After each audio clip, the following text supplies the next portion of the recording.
So my dad has a saying, and he says, pride is a killer. I never understood what that meant, but looking back, what kept me from Jesus was pride. To the point where I actually had a motto, and it's, I don't bow my knees to anybody, even God himself. It took me into criminal activities, sex outside of marriage, drugs, partying, dropped out of school, things of that nature. So just a juvenile delinquent. There was one glimpse of light. It was my wife. My wife was a Christian at that point, and so we were married, and she every Christmas she would buy me a Bible. But she knew that I had this anger towards God. I said, you can take that, whatever. She was a blessing in disguise. When we were expecting our second child, 6 months within the pregnancy, we had bad news, and it was that there's a problem with the pregnancy. And the doctor said, listen, there's unfortunate complication. Your child has renogenesis. Simply put, is the kidneys didn't develop. And the kidneys don't develop, then the organs are undeveloped, all the other ones. So said you have two options. You can carry out the pregnancy, the baby, your son's gonna be born, but because of the lack of lung capacity, your son will suffocate. The second option was that we could stop the baby's heart and the suffering.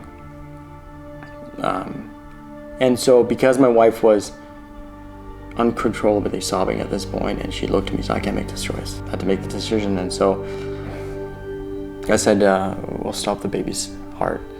I don't want my son to suffer. I needed support and produce some kind financially for my family, so I got in the car every day, and I tried to go to work. And so at that point, it's 45 minutes drive to this 2,000-man camp. And I couldn't get out of the car. And I did that for 3 weeks.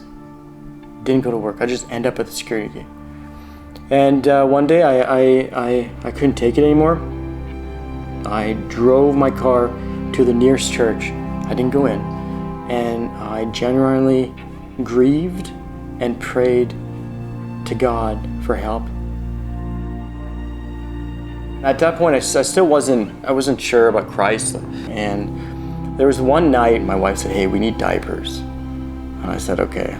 I drove to Walmart, and on my way back, I started talking to the Lord. And I don't know how this came to be, but there was a voice, an idea of climbing a mountain. And I said, that's a crazy idea, especially now.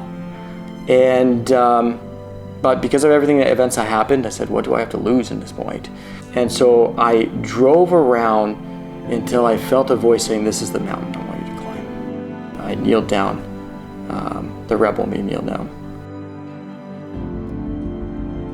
I get up and I start ascending the mountain.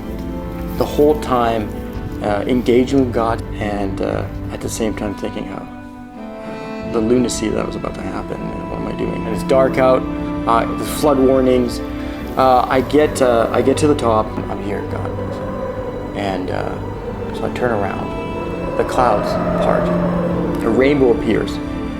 There's a tree about 10 feet away, and on that tree, what looked like the shadow of Christ with his hand parted out. And at that point, I said, God, I'm yours. I felt that relief. I felt like God had my back. I felt home, finally. I felt there was meaning in the world, purpose in the world, and a living hope. And it changed my whole life. At that point in time, me being skeptical, you couldn't change my mind. What happened was a spiritual change in me.